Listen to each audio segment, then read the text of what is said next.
Firstly, thank you so much for joining in, and thanks for having me. It's such a pleasure to be here. I've been, working with the Python Web Conference team for quite some time, for last 2 years to be very specific, and I'm super excited to, join this Indie Python community, and looking forward to learn from all of you. So, before we get started, what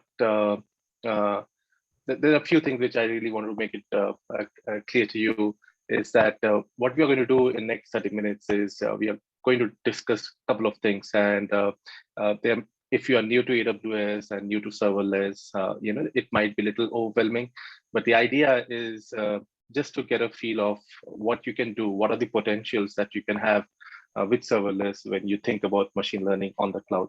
Okay, that's the whole notion about it. And what I'm going to do is we will go through, I don't have any slides because this is the only slide. There is one more slide, that's all.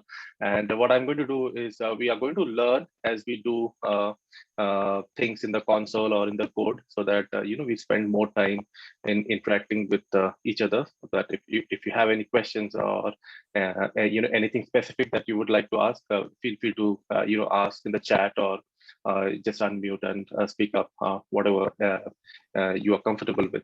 And towards the end, what I'm going to do is I'm going to share all the code so that if you want to try it out, you can do it in your account. And I would strongly recommend that. Otherwise, when you see something or watch something, it may not resonate that well. And lastly, do me a favor after this event, maybe tonight or tomorrow, send me a note in LinkedIn or wherever you feel like. Just reach out to me. I'll share you one free credit, AWS credit of $25. I guess those credits are off, so that you can make use of that in your account. Although, if you are new to AWS, you can make use of the free AWS account to do that. But, just for doing something which doesn't come under free tier, you may like to explore that. Okay, so with that, let's get started. So before I start, my name is Suman Debnath. I'm based out of Bangalore, and I work with the AWS developer relations team as a developer advocate, and I predominantly focus on data science and storage. So prior to AWS, I've been working with most of the storage companies that we have. If you are new to infrastructure, you may not relate that, but I've been working on the storage performance tool development, and I've been with Python for last 5-6 years. I've contributed in few of the open source projects which are based on Python, and as of now, I'm just focusing around machine learning and cloud technologies that we have. Okay, so what we are going to do today is we are going to see how you can make use of serverless in ML deployment. So when I say ML deployment, it's more about not the training part, but after the training part. So in machine learning, when you think about it from an 10,000 overview, would be there are two parts to it. One is the training part, where you actually do the training and build that model. And once you have built that model, what you do is you do the inference, right? Because that is what we all want to do, right? So let's say you have built a model which can detect text from an image, right? So we will train the model. We can train it on the cloud. We can train it on the physical server, wherever it is. But after that, once that is ready, we just deploy that somewhere so that we or our client can send an image and it can detect any text in that image, right? So that's what the inference part comes into picture. So what we are going to do today is we are going to see how you can deploy a machine learning model in a serverless fashion.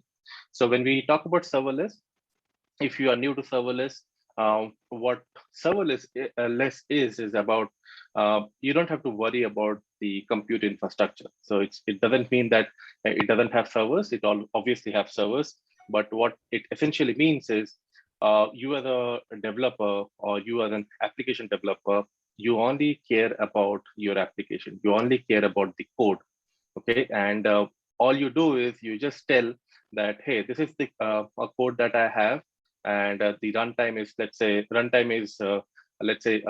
3.7, and that's all. And then what happens is behind the scene, when you send that code to AWS, or for that matter, any cloud provider, they will create the infrastructure for you whenever it is needed, right? And it's kind of an event-based model. It's not an empirical way how a typical programming language, a typical program runs, where you have a program which runs line by line. But when we think about serverless application, it's like this. It's like you have given a bunch of code or a function. You have created a function, and then that function, your application will run only based on some trigger. So, and we are going to see, how that works when we look into this demo. So in AWS, when we think about serverless, the service that we typically think of is AWS Lambda. Although there are various other serverless services that we have, but the first service or the core of it is AWS Lambda. Okay, so this is just an overview of what we are going to do now, or what we are going to show in next 20-30 minutes. But I just want to give you some idea about what we are going to do. So the machine learning problem that we are going to touch base here is extracting text from an image. Okay, and we are not going to do the training now. So assume that your training is already done. The training has been done by the data science team, and you have the model artifacts, or you can think of it as the output of your training, right? And that artifact is saved in this shared storage. Okay, and the shared storage is we are using here is Amazon EFS, or Elastic File System. So this is a shared file system that we have on the cloud on AWS, where if you dump any data in that, you can access it from various virtual machine and various different services. So in this case, we are going to save all our machine learning models in this EFS storage. And then what we are going to do is we are going to write a Python code, which would be a Lambda function. And that Lambda function will also have an API gateway. So API gateway is another service that we have, which connects the external world to the backend services. So you can create an API gateway and define your put method, post method, or whatever it is in the backend. So, and what API gateway will do is it will give you a front end URL or HTTP link, which you can use for your client to interact with, right? So we are going to use this API gateway, and we are going to use this Lambda function. And this Lambda function will be triggered whenever there is a request come from the client. So in this case, the request would be an image, right? A link of an image, and that image will have some URL. So let me just show you what we are going to see. So let's say this is our API gateway, the endpoint, right? So this is and this is a post request, right? And this is the API gateway link. So this is what we are going to get when we deploy this application, and we will see that in a moment. And this is a post request. So now when we send this post request, we have to give some body. So in this case, the body contains an image. And this image, the way that we are giving the data is through an URL. So what we are saying is, this is the link of the image, and this image contains some text which has in this language. So we are saying that English and Chinese. So this is what we are going to send to this endpoint. So this is what we are going to send as a body for this invocation. And the moment we hit on send, what is going to happen is it is going to hit the API gateway, and this API gateway will invoke that Lambda function, and that Lambda function is going to do the inference in that model, which is stored in this EFS storage. and then it will return the output, which will be returned to the client as a response. So now if you see this, it is saying that the predicted label is this. So now if I just copy this URL, and if I just open it up in the browser and see the image, so this image is this. And now if you see the predicted label, it's correct, right? So it has some Chinese and the English. I don't know if it's Chinese or Korean, but I think it's Chinese, and it has some English text in it, right? So this is what the inference would be, right? So this is the end product, end application that we are trying to build. So that's about it, and everything is happening in a serverless fashion. That means when I'm clicking on this send button, only at that time infrastructure is getting created in the backend, and it is serving it is running that code which is written in the Lambda function, and it is returning the result. Now as I'm speaking now, I'm not sending anything, so the infrastructure that is there in the backend will get destroyed. So it stays alive for some time, but it gets destroyed. And let's say if I send an invocation now again, it will again create a new instance of the Lambda function, and it will do the inference. Okay, so that's about this application. Now let's go into the console and see everything in action. So what we are going to do is in this whole thing, I first want to show you what this Lambda function is in general, and then we are going to go through the code of this particular application. Okay, so so if you log into the AWS console, you can search for Lambda, which comes under the compute section, or you can search it here. Okay, so this is the front page that you will typically see once you log in. If you have already created some Lambda function, if you have never created any Lambda function, you might get a new welcome screen.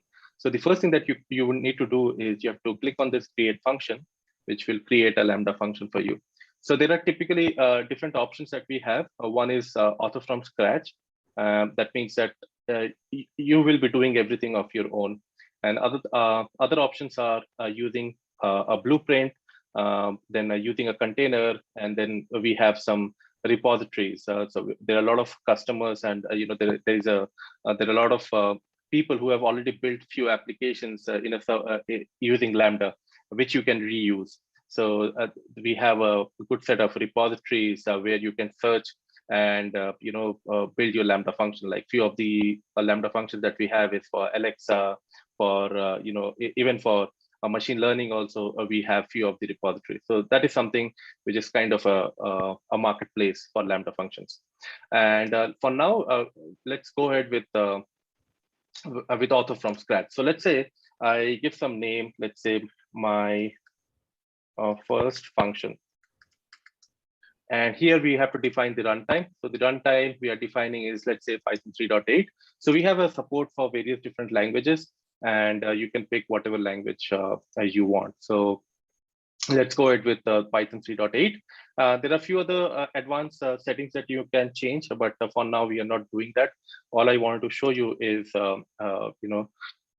wanted to give you a notion of what Lambda function is before we get into the Lambda function, which we have used for our application for the ML inference. Okay, so now if you see, we have created a Lambda function, but we have not written a single line of code, right? So we have to write some code to do something meaningful, right? So as I mentioned, a Lambda function is mostly you have to think about it as a event-driven architecture. That means if your application is such that need to be triggered based on some invocation, then you can convert your application into a serverless application, right? So let's say your application demands, let's say, to do. So let me give you an example. So oftentimes we have to do something like this, right? PDF to doc conversion, right? And when we do this, what happens is we get a lot of URL, and I can just click on this, and I can upload my file, and I can convert that file into doc, right? So think about this application. So this application, let's say you are a backend developer for this Python to doc website, and if you look at this, you might have to write a code which will actually convert that PDF to a doc, but you can think of this application as a serverless application where the trigger to your code should be a file upload. So whenever I upload a file, then it will trigger that application or that bunch of code or that function, which will convert that PDF document into a doc file, right? So this kind of application can be thought of a serverless friendly application. So not all the applications you can think of it can be aligned to serverless, but these kind of applications are pretty much a good candidate to be converted into a serverless application. So in our case, for this demo, we can add a lot of different triggers. If you click on add trigger, you can find lots of trigger. And for our demo, we are going to use API gateway as a trigger. But for now, we are not going to add any trigger. But all I wanted to show you is how this Lambda function works. So in this Lambda function, what we have is there are two parameters in this Lambda handler. So this is the boilerplate code that we will get once you create it through UI. And what you can do is you can you can write your own code here. So let's say, and I'm going to tell you what this event and context is, but let's say we write something like this. Let's say name equal to event name. Okay, so that means we expect this event to be a dictionary, and it should have something called name as a parameter or as a key. And we can say that hello, let's say we can return hello, and we can say name from Lambda. Okay, so what these two parameters are basically, event contains all the details of the trigger. So if you have added any trigger, let's say a trigger would be an object upload in S3. So S3 is a service that we have in AWS, which is used for object-based storage. So in that case, this event will contain all the details of that S3 bucket. Similarly, for our case, this event will contain all the details of the API gateway, like whether it's a post call or get call or whatever it is. So event is the object which will contain all the details about that trigger. And context is the object that stores the kind of a metadata of those events, right? So which you may not need or use in your code most of the time. But if you want to do some debugging or some logging, you can use this context. But most of the time, you will be using this event object. Okay, so what we have to do is once we have written this application, we can save this application and we can deploy it. Now, what is happening in the backend is AWS is not provisioning anything for you. So you are just writing this code and creating it as a Lambda function. So you are not provisioning any virtual machine. You are not provisioning any container, nothing. Okay, so in the backend, AWS has just have this Lambda function in its in its VPC, like Lambda VPC we call it, and it is not provisioned anywhere. But what happens is the moment I will do a trigger, okay, it will create a container it will create a container of the runtime that we have mentioned. So if you remember, the runtime of this application is Python 3.8. So what it will do is it will create a container which contains the Python library and everything, all the needed packages for that runtime. And then it will execute this code in that container. And once the execution of the code is over, it will just destroy that container. Okay, so it doesn't destroy immediately because it hopes that maybe the user will again send an invocation. So it waits for some time. before it destroys. So let's try to do some tests. So once now that our Lambda function is deployed, let's create a manual test, and we know that the event should contain a key called name. And let's say I give name as Ron, and we can give some test name as, let's say, test1, and create this test. And here, if I click on test, we can see that it says, hello, Ron from Lambda. So basically what I'm gonna do is I'm gonna fold in half, but like not real. Like, Is there any question?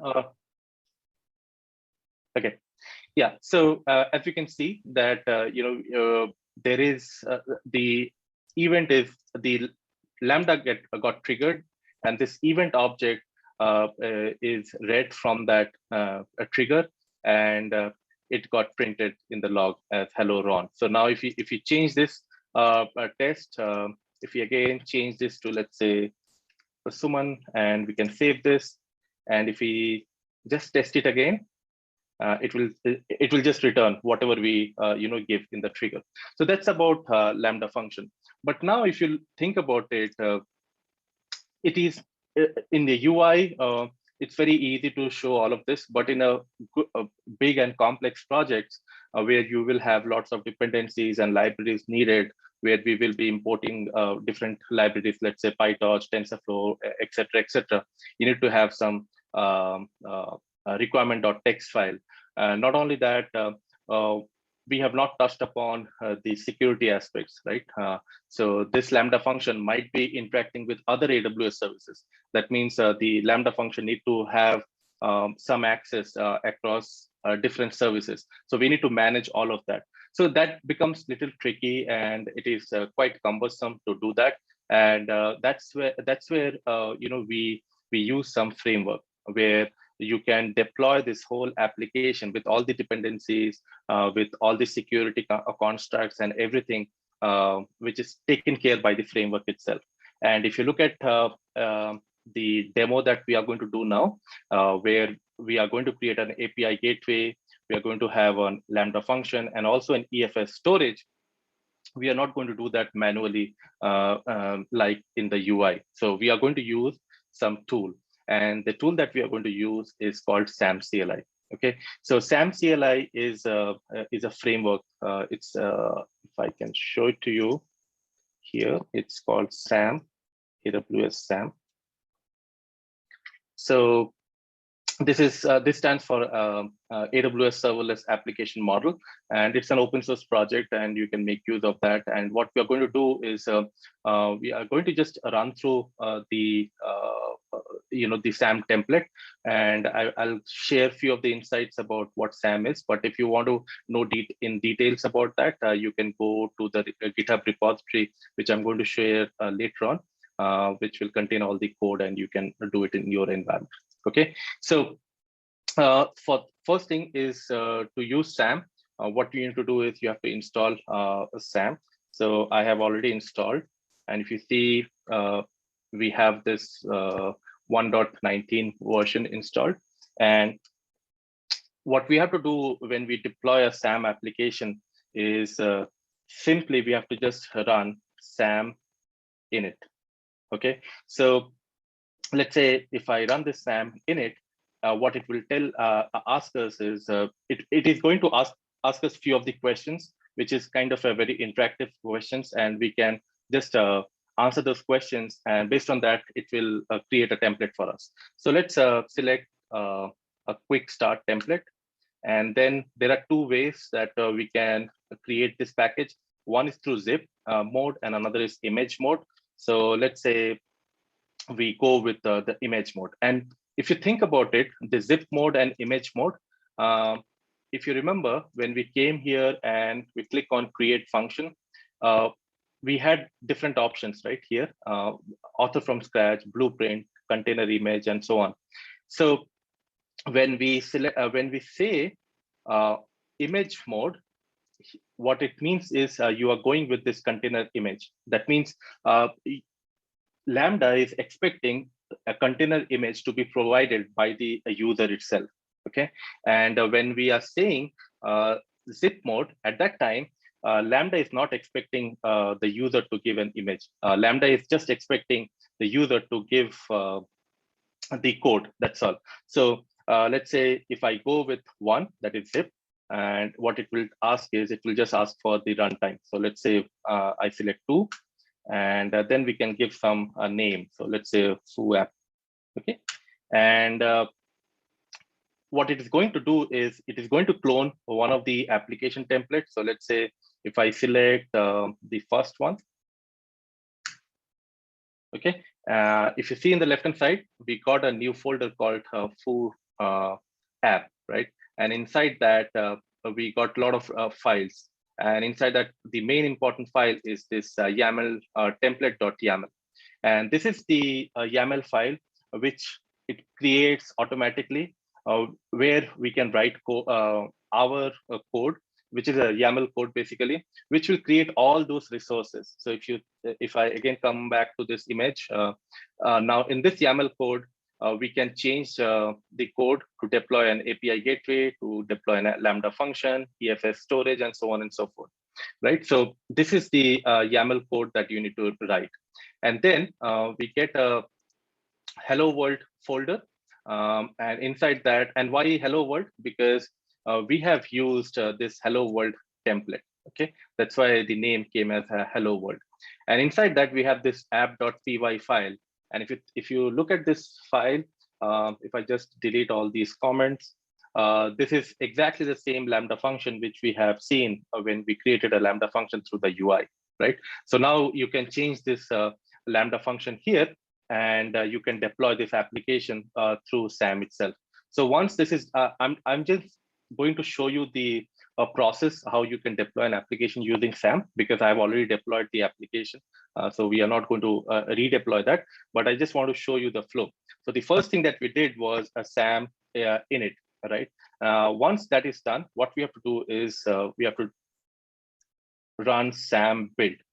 Okay, so when you run SAM build, it will build that container for us. It is going to package all of the dependencies. So if you have, like here we have requirement.txt. So if you have added any of the external packages, it will build everything, and you can build it locally in your environment, like this in this virtual machine. And then at the end, what you have to do is you have to just run SAM deploy. That's all. Okay, so the first time when you have to run, you have to run with -G option, which stands for guided. That means that when you deploy, it will ask you a few questions. You have to again answer that. And once that is done, what you will see is in the backend, it will create that Lambda function. And not only that, it will create all the resources that you define in this template file. Okay, so now I'm not going to go through this particular app that we have just created, because it has nothing, but just want to show you the flow of SAM. But I have already created a SAM application called my ML demo reskill. So let's get inside that. Okay, and if you see here, we have lots of different files, but the first file I want to show you is the template.yaml file. So this might be a little overwhelming in the first place if you look at it, but I'll just quickly go over the SAM template. Okay, so the first 2 lines you can, for now, you can ignore, but we have a service called CloudFormation within AWS, which is for infrastructure as a code. So if you want to deploy anything on AWS, you would typically use CloudFormation. Now, CloudFormation is for everything, all the services that you can build the infrastructure on using the code. But what our customer told us is, they do a lot of application deployment in serverless, and they wanted to have more flexibility for serverless based application. And that's how, this SAM came into existence. But in the backend, SAM actually creates a CloudFormation template. Okay, but it's more easy to write a template in SAM with respect to writing a template in CloudFormation, right? So to give you an idea, this 20 lines of code or 40 lines of code is equivalent to roughly around 200 lines of CloudFormation template. Okay, so now to AWS, how it would know whether a template is a SAM template. So these first two lines actually denotes that it actually tells AWS that, hey, I am a SAM template. Please convert this template into a CloudFormation template. Okay, so that's what the first two lines of code represent. And the third section is the description, which is, as the name suggests, you just have to write any description of your choice based on the application that you have. And then the next part is global, and global part I'll discuss in a moment. But first, let's go to the resources part. So this is the part where you define all the resources that you want to build. So in this case, I want to create a Lambda function, right? So I want to, if I again go back to, let me just give me a second. Okay. I want to create a Lambda function, right? So here I want to create a Lambda function, an API gateway, and this EFS storage. So these three resources I want to create. So this inference function is actually the Lambda function, and in this Lambda function we are defining the API gateway. Okay, and another thing that we need is this EFS file system, right? So sorry, I'm just struggling with this mouse pointer.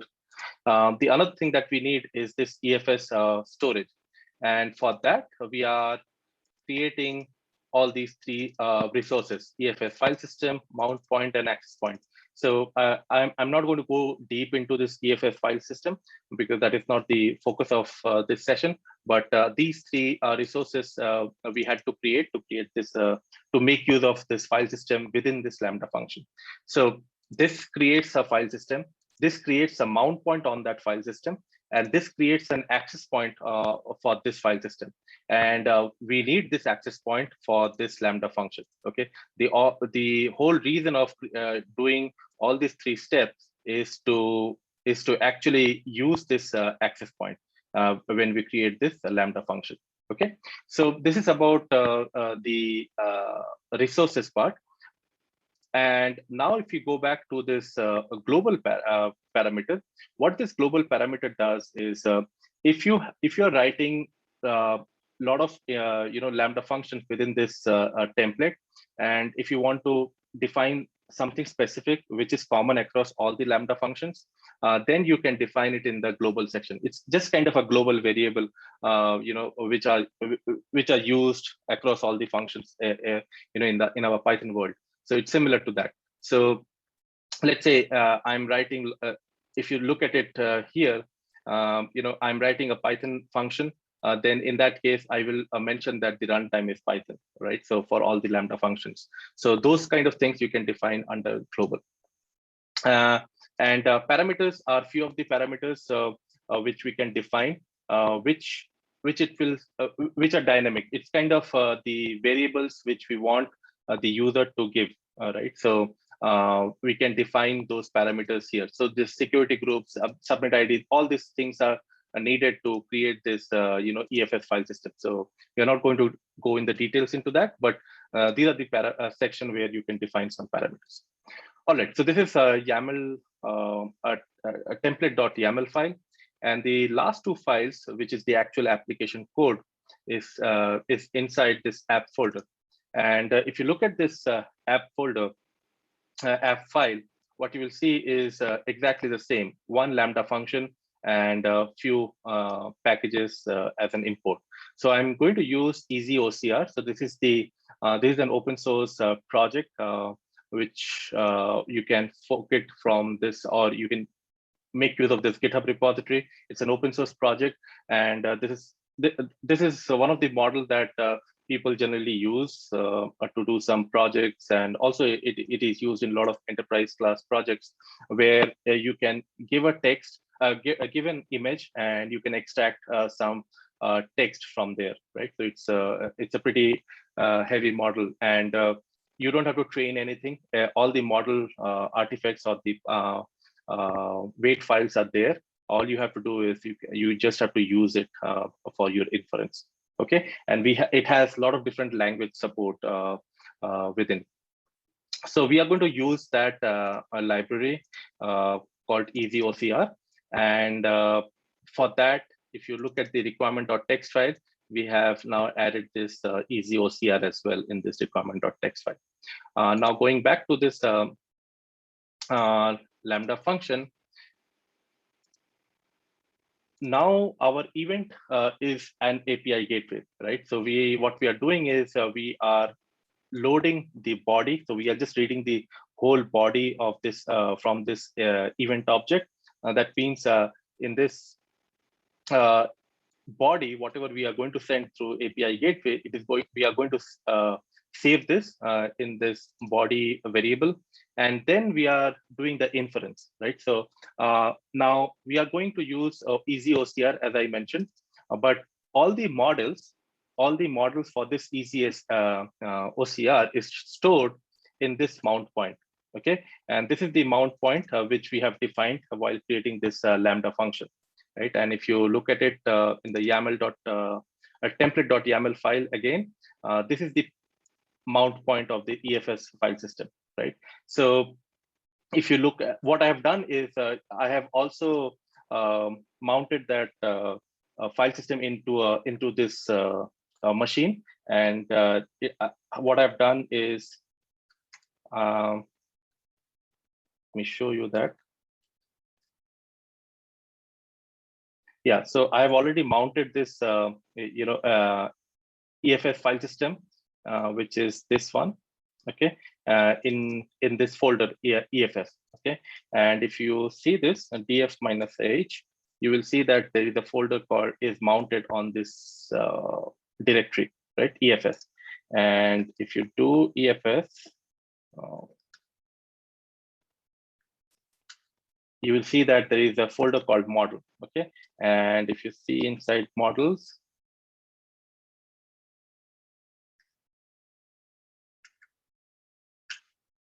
you'll see all those models of different language, Arabic, Devanagari, English, Japanese, and all of that.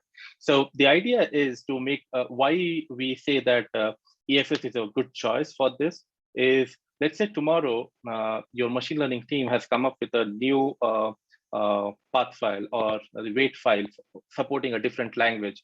You can simply, add that file into this network storage, and it will automatically, the Lambda function will automatically pick that from this shared storage, right? So that's the beauty of using a shared file system. Otherwise, if you have stored this into the local storage of the Lambda function, then you have to redeploy the application again, right?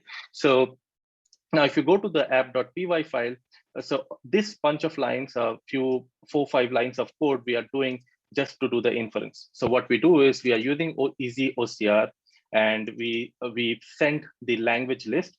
If you see this, what is this language list? Whatever the user pass under this language. So an image might contain text of different languages, English, Hindi, Japanese, and so on and so forth. So we can give all the language which we feel that the image might have, separated by comma. And we are going to use easy OCR and the reader method, where we pass the language and the model directory wherever all our model path files are, which in this case is going to be MNT ML models, and we just wait for the response, right? So once we get that language, what we do is we just run this command, run this line of code, reader.read text, and send the URL. Okay, so that means now we are going to send this particular URL, this whole URL. Okay, and we are just doing it in a inside a if condition, because we just want to do this to make this application a little more performant, because we don't want the Lambda function to go back and load the model every time if the model has been called previously of the same language. Because if you see, we have different languages path files, right? And if you see, if I send an image which contains English text, in that case, it will be loading this particular file, right? So let's say if the second inference happens with another image, which is also containing English language, we want the Lambda function not to go back to the EFS storage. And that's why we are just storing the already loaded models into this dictionary. Okay, so that is why we are doing it in an if condition. So nothing fancy here. And once that is done, we are just formatting the prediction and we are just dumping the response to the console. That's all what we are doing. So once this app.py file is edited, we can close this and we can define the requirement.txt file, which we have already done. We can again do SAM deploy, SAM build and SAM deploy. And once that is done, what we are going to see is this. So this is the Lambda function which got deployed. And if I click on this, you will see automatically it will create an API gateway. And not only that, if you come to this configuration part and come to file system, you will find that a file system got mounted, it got created, everything is done automatically. If you come to permission, it will also have the permission needed to access all these resources. And all you have to do is you just have to click on this API gateway and expand this and copy this URL. That's all. Okay, so if I just copy this URL and come here, and in the Postman, I just replace this URL and I can straight away make the prediction. Okay, so what that means is now you can make use of this endpoint or this URL into your application. So you don't have to worry about where it is running, how it is running, and it's all serverless. That means if no one is accessing this, you are not going to get charged, or you are not going to build for your application, right? So that's about it. And if you look at this GitHub repo, you have this template.yaml file, and inside that there'll be a folder called app, and you have all these 3 files which you would typically need to run this demo. Okay, so that's all from my side. If you have any questions, please let me know. I know that I've just rushed through many of the things, but I just want to give you an intuition of what you can do with serverless on ML inference. That's awesome. I just dropped the URL to the GitHub into the chat. So if anyone's interested in checking out the code, I've got questions, but I'll let anybody else go first who's got questions, or I'm happy to kick it off to kind of warm up the crowd. Great, I'll go first. I'll take silence as consent there. Would you be able to do this on Lambda at Edge? So Lambda at Edge is the CloudFront serverless where you can run it at the 200 plus points of presence as opposed to just the standard regions and zones. So is this a possibility on Lambda at Edge to run this? Yes, we can do that. Yes, in fact, this has been used in many of the projects that we have, especially in the computer vision side, where we have cameras and IoT devices across different places. And yeah, you can deploy that as well. All you have to make sure is how heavy your model is, which can be loaded in that edge device. So that was one of my next questions. Like, what are the machine learning limitations of the standard AWS instances? Do we have GPU available? Is that coming? Yeah. So typically, if you look at it, when we think about the inference, we don't need a high-intensive GPU kind of system.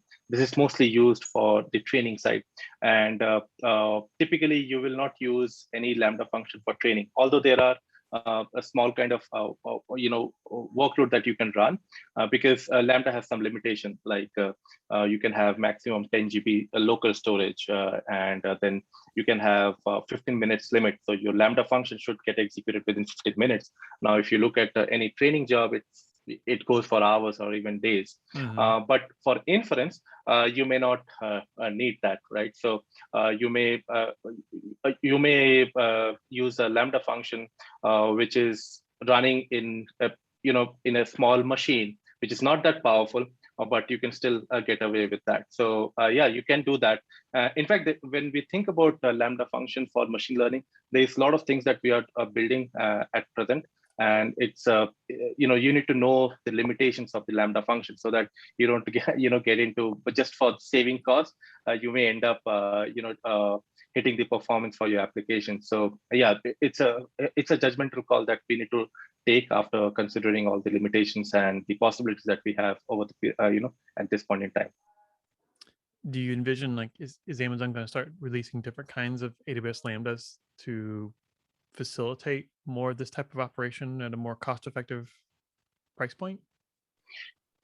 Yeah, so that's a very good question. In fact, we are building a few of the things which is around machine learning, and also this integration of EFS is one step towards that. EFS integration with Lambda was not there before.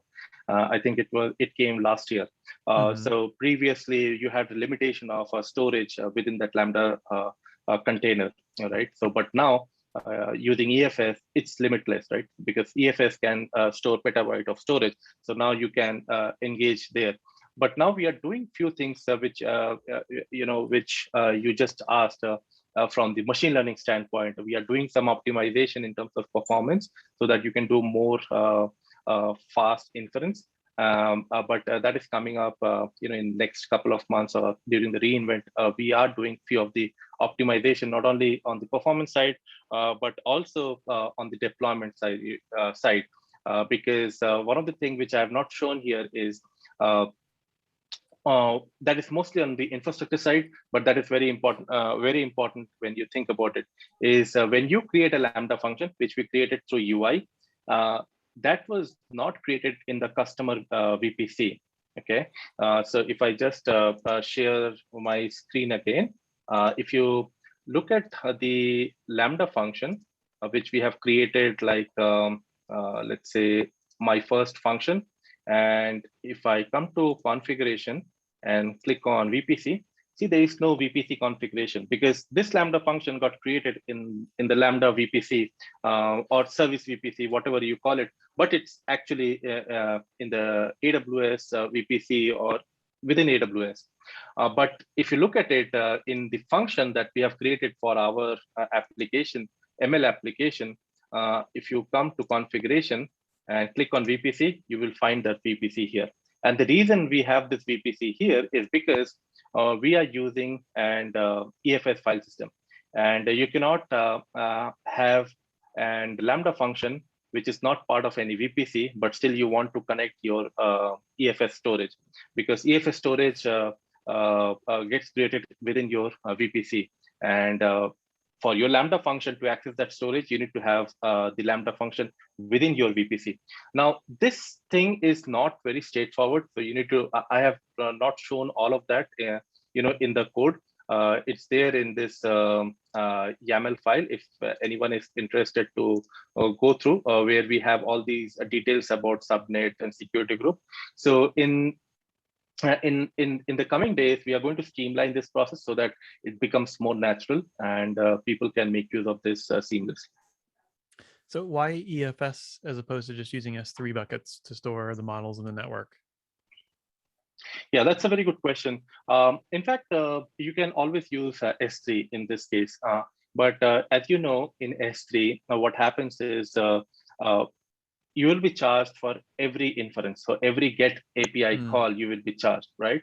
But in this case, once the data is stored in EFS, you will not be charged for all the API calls. And in fact, there is no API calls because it's a local network file system, right? So, and as you know, sending an API request over HTTP is always more costlier in terms of performance with respect to a local file storage access, read, write, right, from the operating system standpoint. So there are two advantages for this particular use case to use EFS with respect to S3. One is the cost, because if you have 1 million inference with S3, you will be charged for 1 million get API calls or post API call. In this case, it's a get API cost. But in EFS, you will not be charged. And the second one is the performance, because it's not going through an HTTP route. Awesome. One more question kind of about costs in the same vein. What point does it make sense to switch from using Lambda and serverless to do inference to now running, say, a full-time machine that's going to be doing the requests for the calls? So I know at some point, like running a long-running Lambda can get really expensive. Yeah, that's a very good question. In fact, you have to. What we have to do is we need to make sure that what is the workload that we have, how much inference that we expect from our application. So let's say, and most of the application is not always busy, right? So we do inference only a certain period of time during the daytime or the evening time or whatever it is. So that way, there will be surely a lot of savings when you think about Lambda with respect to a pure virtual machine deployment, because in that case, you will be charged anyway, right? No matter what you have. But when you think about serverless, it's more about not only cost, but about the scale. When you are deploying this application into a virtual machine, you have to keep on thinking about the scale, although you have auto scaling group and load balancer, etc. But Lambda scales automatically. You don't have to worry about the scaling part. You don't have to worry about the security patches and all of that. You don't have to manage anything. So whole focus of your company or your team can be on the code itself or on the application rather than the patch or the maintenance of the whole thing. So if you just think about the cost, yeah, surely you have to see how much busy your application would be. But apart from that, you have to think about how scalable your deployment is and how far you can manage and how much time you want to spend on thinking about the application, thinking about the infrastructure rather than the application. Yeah, no, I don't want to. If I never have to shell into a box again and type Unix commands, it'd be too soon. I think another good option would be, say, running Fargate and doing auto scaling groups and you maintaining an ECR with like all the images so that you could have those just always built and always fresh and always patched and not have to like worry about maintaining a fleet of EC2 VMs. It's almost as bad as having to worry about a fleet of bare metal in a data center someplace. Absolutely, yes. Yeah. All right, I've monopolized Suman right now. I want anybody else who's got questions, please ask them now. All right, Les, you got your hand up. Yeah, so I'm an advertising copywriter who's interested in this stuff and trying to work with this stuff, and I'm particularly interested in making making apps that I could serve to customers and potential customers, like using things like Streamlit and things like that. And I've been playing around with AWS SageMaker Autopilot, and it's really cool for somebody who's not the world's best because it will create ML models for me, and then it will give me this endpoint.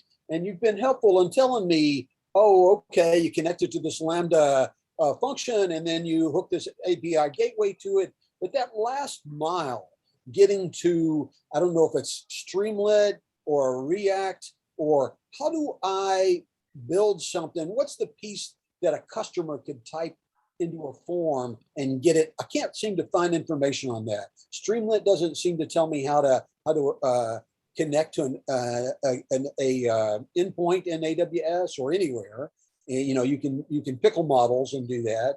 But I'd love to know if there's any sort of reference on how I make that last mile so I can make apps for customers. Got it. Yeah, thanks, Liz, for the question. Yeah, so if I understand your question correctly, is let's say you have built a model using SageMaker or whatever it is, and then in this case, you have taken an example of Streamlit, which is used for creating nice dashboard for your data science projects over the web. So whatever you do, what you have to do is you can use a Lambda function, which will have an front end using an API gateway, as we have just seen. And then in that Lambda function, what you have to do is you have to write your code, which will connect to the backend resource. So let's say in this case, in our case, we have this API gateway, right? And then we have this app.py application code. Now, in this case, we just have one post request call, get post request call, right? There is no other API calls that we have supported in this app.py file, right? But let's say in real world, you will have lots of different APIs, right? So maybe it will do some reading from the backend, or writing from to the backend, whatever. So all those resources you need to write in that Lambda function. So Lambda function should be the single point of reference, and that Lambda function will be interacting with the API gateway, and that API gateway will be exposed to outside world. And now your job would be to connect that API gateway resources to the backend resources, right? So let's say if you have trained a model using SageMaker, now your model is saved somewhere, right? It may be in the SageMaker or S3 or EFS, whatever. Now it is not doing anything for you when you have just saved it, right? The next step would be to create a Lambda function, just like how we did here. And then in that Lambda function, we will connect it to that location where your SageMaker models are saved. Okay, and we can do it like EFS, using EFS or S3, whatever connection we want. And now we are done with the backend connection. Now we have to front end this Lambda function to our end customer, right? And in this case, we are using API gateway, but you can use any of the other things that we have to get your application exposed to the outside world. But the whole idea is to do all the intelligence within your Lambda function, and you just have to connect, use the right services for the front end and the back end. I like all of that, and I actually do understand it, which I'm surprised by, and I really like that. But when you talk about, and you connect that to the outside world, that what I'm having a really hard time finding is information on that outside world. In other words, okay, I get there's an API gateway that goes to this Lambda function that calls this endpoint that I did in SageMaker, but how a customer would type into some form that would connect to that API gateway, and it could be any number of things, right? It could be them uploading an image, it could be them typing in some kind of NLP thing, or it could be some linear regression thing where they're trying to figure the cost of a house or any kind of thing like that. Where can I get information on learning how to do the front end of that? Okay, got it. Blank. I got it. Okay, so can you do me a favor? Can you just send me a note in LinkedIn? I will share you the resources. We have some documentation, as also some workshop, which will help you with a few of these examples, which you can make use of and see the templates and just use the same in your application. In fact, there is let me just show you quickly in if I have time. What you can do is, let's say here, when you do SAM init, right? And if you see, if I select one, and let's say if I select two images, and let's say we go with Python 3.8, which is option 4. Okay, and let's say we give some name. Let's say someone have any garbage name. And then what happens is it will give you some of the application template. So let's say we are going with, let's say XGBoost, right? So let's say if I click, if I say 5 and click enter, and now if you see this Suman-app, you will find that the application code is already populated with XGBoost code, and you have to just make some changes. Even you will see that the YAML template.yaml file is also got updated, based on the template that you have used. So this is kind of a boilerplate code that you get automatically, which you just have to make changes and deploy your application.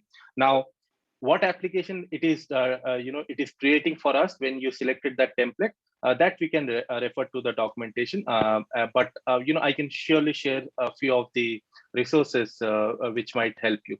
I got your point. I think that's the whole idea of templates. I think Les is kind of asking about maybe more like AWS Amplify, which is like how to build a quick front end application. And that's actually a tool that AWS also has for building the front end part of your app, like the forms, and those pieces would interact with your API that's hosted on API Gateway. Oh, I would love to hear about that. Yeah. Well, Yeah, come yeah, to, that- come to Indy AWS, and I'll get us a speaker who will talk about AWS Amplify. And Suman, I will write you an email, and Calvin, I will write you Sure. too. If there's any place you could tell me about that thing you just mentioned or whatever, I would love to know about what he just talked about and what I was I'll mentioning. drop a quick And link for you to check out right into the chat. So that's the Amplify set of tools. So that's like, yeah, you can do React, JavaScript, Angular, Vue, whatever you're kind of familiar with, and build a full rich front end application. And that's kind of the front end complement to the SAM stuff he just showed, which is like the back end part. Okay, thank you. And then how can I contact you, Suman, about what you were talking about? Is your email in here, or can you drop it in the chat or something? Yeah, do you mind dropping that in chat? Yeah, I'll just drop in the chat as well as in the LinkedIn link. Yeah. And I'd say also post meeting, if you have questions like that, please feel free to use the IndyPy Slack for questions. We can make sure we get you hooked up with whoever you need. Very helpful. Thank you. You're welcome. All right, next question. Who's got more questions? If there's no I think questions. Vivek has one question. There was a question in the chat from Vivek. Oh, yeah. I can direct the question from myself. Hi, Suman. Great. So nice to catch up here. So my question is, I'm not much familiar with SAM templates. So I saw you mentioning about the access point you use in SAM template to communicate with Lambda function and the EFS. So is there any roundabout techniques for the same, or is it the necessary step that needs to be done for the communication part? Yeah, sure. That's a great question. In fact, that is the most important question when we think about Lambda and EFS. And firstly, thanks Vivek for joining in. So Vivek is based out of Delhi, and he's a member of AWS user group in India as well. So I'm very glad that he joined here. So yeah, coming back to the question, if you think about it, so the first answer to your question is we need to have access point or to access any EFS file system from a Lambda function. You cannot access any file system, EFS file system, without access point. So that is there. Okay, so now why we need that? Because access point is not mandatory. When you create a EFS file system, you can just create it without access point and connect with your virtual machine. But why we need this in Lambda function? The reason being is this: if you think about, if you are aware of how a file is accessed in the network file storage using any of the standard protocol like NFS or CIFS and all of that, you would know that we need a user and group permission, right? So whenever we share some file over the network, if I have to mount it in my laptop or my desktop, that file storage in the network needs to authenticate that, okay, Suman is a right user. So I will be sending the user ID and the group ID, and then it will authenticate and it will then give the access. Now, if you think about Lambda function, there is no virtual machine, right? So there is a no system which will have its user ID or a group ID. And what this access point does is basically it mimics a user ID and group ID for our Lambda function. And that's how it fools the EFS storage that, hey, this request is coming from a virtual machine or some machine with a user ID of 100 or 200, whatever. So if you look at this, if you look at this code here, the template file which we have used while we have created this access point, we are actually giving the user ID and the group ID. And what this does is, whenever there is an inference happening from the API gateway, and whenever the Lambda function is going to access that EFS storage, this user ID and group ID is going, is getting mimicked by this Lambda function, by this access point to this EFS file system. If we don't do this, if we simply comment this and deploy it, you will find an error saying that the file system is not accessible, because EFS storage will not be able to authenticate this Lambda function. That's a very good question. Yeah, that's really good, actually. Does that answer, Vivek? Yeah. Awesome.